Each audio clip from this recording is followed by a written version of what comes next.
Aujourd'hui, j'essaie de faire revoler mon aile que j'avais détruit pendant un crash en fait. Donc voilà, donc c'est une Airwing Pro, je l'ai déjà présenté sur le forum ou sur ma chaîne en fait. Elle avait pris un gros crash par l'avant, donc on peut voir qu'elle est réparée de partout. Donc je l'ai reconstruite complète.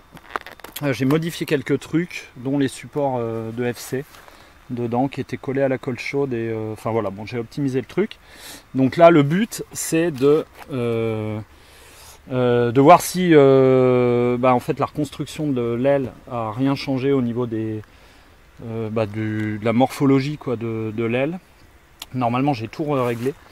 Donc voilà, c'est un setup analogique. Alors j'en profite, il y a une super lumière ce soir. Bon, c'est pas évident parce que j'ai le choix, j'ai du maïs là-bas, donc à 2 mètres de haut. Et là j'ai du soja, donc il y a un peu moins de végétation, mais je suis chez des copains. En fait, je sais pas, il y a au moins 300 ou 400 hectares de terre. Donc j'ai de quoi faire, voilà, j'ai largement de quoi faire. J'ai juste le VTX à brancher pour voir si j'ai du retour vidéo. Ouais, c'est tout bon. Alors j'ai des SAT. Je vais enregistrer. Alors j'ai des SAT. Je vais enregistrer le DVR pour pas faire de boulettes. Allez, on y va. J'ai 9 SAT. Ça devrait largement s'améliorer en vol. Donc je vais vérifier 2-3 trucs. Elle est mise en RTH en fait. C'est-à-dire que quand elle va sortir de l'auto launch, elle va entre guillemets, elle va revenir toute seule. Voilà. Donc voilà, donc l'auto launch, bon, on va voir hein, ce que ça donne, mais normalement ça décolle assez peinard tout seul. Donc voilà. C'est toujours un peu stressant en fait de lancer ses ailes parce que c'est jamais trop ce qui va se passer quoi. Bon allez, c'est parti. Voilà. Là en fait elle bip, elle est prête à lancer. Putain, j'ai les mains moites, ça me fait chier, je suis déjà pas assez stressé. Voilà, allez c'est parti. On va mettre un peu de gaz. C'est parti. Alors là elle a décollé toute seule.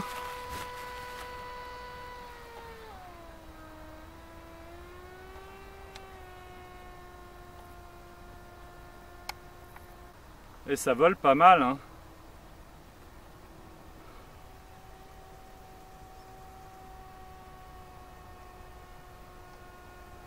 Ça vole nickel, j'ai même pas besoin de faire un coup d'auto-trim.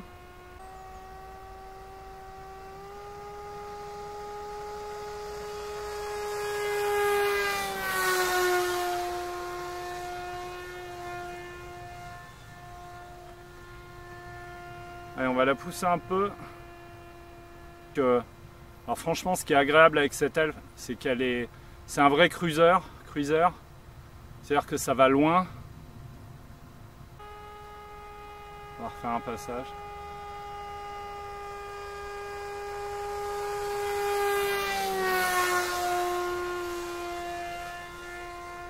Voilà, le trip.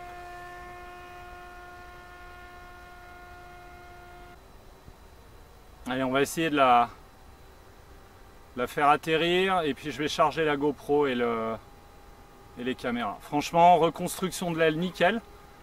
Je retrouve tous les repères, j'ai même pas un coup d'auto-trim à faire, elle est lockée complet, c'est vraiment une aile que je conseille. Peut-être pas pour démarrer parce que ça nécessite de cruiser super vite.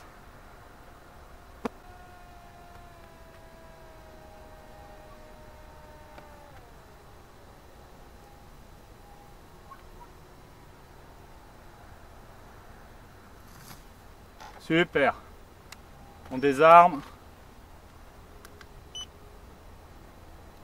Voilà, donc là vous aurez le DVR de la petite session. Suite au Maiden là qui s'est super bien passé, en fait ça me permet de pouvoir espérer relancer l'aile avec...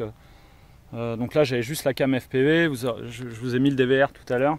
Et là l'idée avec cette aile en fait c'est comme ça cruise, enfin vous verrez en fait. C'est de lui mettre une GoPro... bon moi c'est de la GoPro 7 Black, franchement je trouve que ça fait le taf. Même avec Giroflow ça stabilise, franchement c'est assez top. Donc une GoPro vers l'avant, du coup ça correspond, le poids de la GoPro il correspond au poids que je mets dans le nez en... j'ai un nez en mousse là dans lequel j'ai des plombs, je crois que j'ai 90 grammes ou 100 grammes de plomb. Donc voilà, bon alors là j'ai scotché la GoPro un peu à l'arrache pour pas qu'elle se sauve. Et pour les plans arrière, en fait, j'ai une caméra, on la voit mal, mais j'ai une caméra quasi 360, enfin elle fait 270 degrés, et ça me permet d'avoir tout. Alors c'est un test, hein. Putain, j'ai du scotch là. C'est un test que je fais pour voir le rendu. Alors c'est largement inspiré de ce qui se fait déjà en fait sur des chaînes, quoi. Voilà, donc pour avoir des plans sympas, donc voilà. Et ben je vais lancer ça, et puis on se retrouve juste après avec les plans.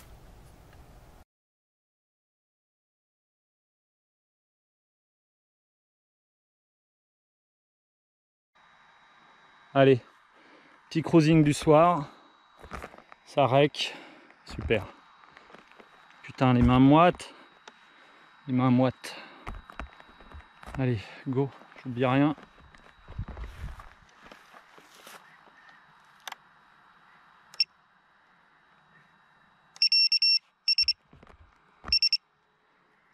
Voilà, là c'est prêt à y aller.